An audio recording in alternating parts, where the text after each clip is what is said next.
Welcome to FreemasonPodcast.com. The current series features selected articles from Mackey's Encyclopedia of Freemasonry. I am your host, Jeff Day, past master of Laurel Lodge No. 13, Ancient Free and Accepted Masons of Oregon, currently a member of McKenzie River Lodge No. 195, located in Eugene, Oregon. Today's subject, East, followed by Grand East.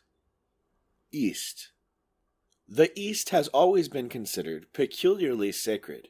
This was without exception the case in all the ancient mysteries. In the Egyptian rites especially, and those of Adonis, which were among the earliest, and from which the others derived their existence, the sun was the object of adoration, and his revolutions through the various seasons were fictitiously represented.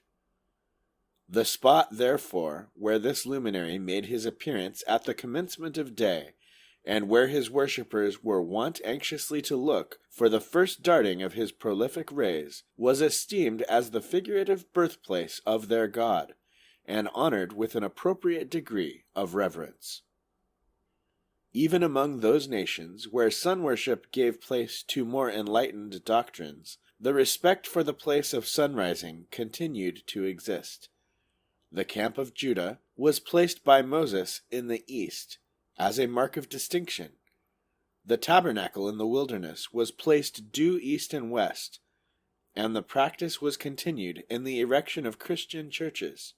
Hence, too, the primitive Christians always turned toward the east in their public prayers, which custom St. Augustine, in Sermon Dom in Monte, chapter 5, accounts for, because the east is the most honorable part of the world, being the region of light whence the glorious sun arises. Hence all Masonic lodges, like their great prototype, the Temple of Jerusalem, are built or supposed to be built due east and west. And as the north is esteemed a place of darkness, the east, on the contrary, is considered a place of light.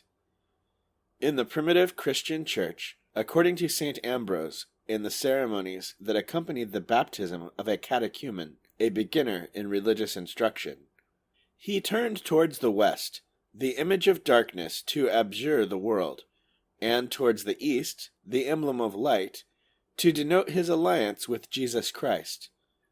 And so, too, in the oldest lectures of the 2nd century ago, the Freemason is said to travel from west to the east, that is, from darkness to light. In the Prestonian system, the question is asked, what induces you to leave the west to travel to the east? And the answer is, in search of a master, and from him to gain instruction. The same idea, if not precisely the same language, is preserved in the modern and existing rituals. The east, being the place where the master sits, is considered the most honorable part of the lodge, and is distinguished from the rest of the room by a dais or raised platform, which is occupied only by those who have passed the chair. Bazot, in Manuel, page 154, says, "The veneration which Masons have for the East confirms the theory that it is from the East that the Masonic cult proceeded, and that this bears a relation to the primitive religion whose first degeneration was sun worship." Grand East. The place where a Grand Lodge holds its communications, and whence are issued its edicts, is often called its Grand East.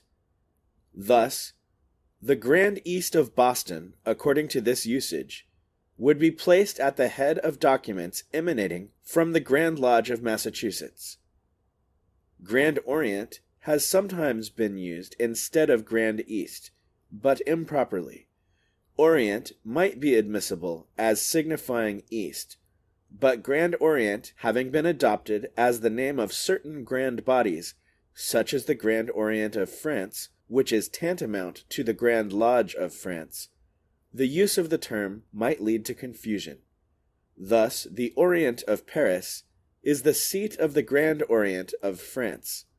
The expression Grand East, however, is almost exclusively confined to America, and even there is not in universal use. If you wish to support this podcast, please share it with others and subscribe by visiting freemasonpodcast.com.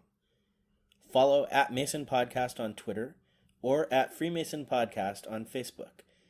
You may also pledge Freemason Podcast on Patreon. Any amount, however small, is appreciated and allows us to continue producing episodes. Until next time, brethren, keep spreading the cement of brotherly love, relief, and truth.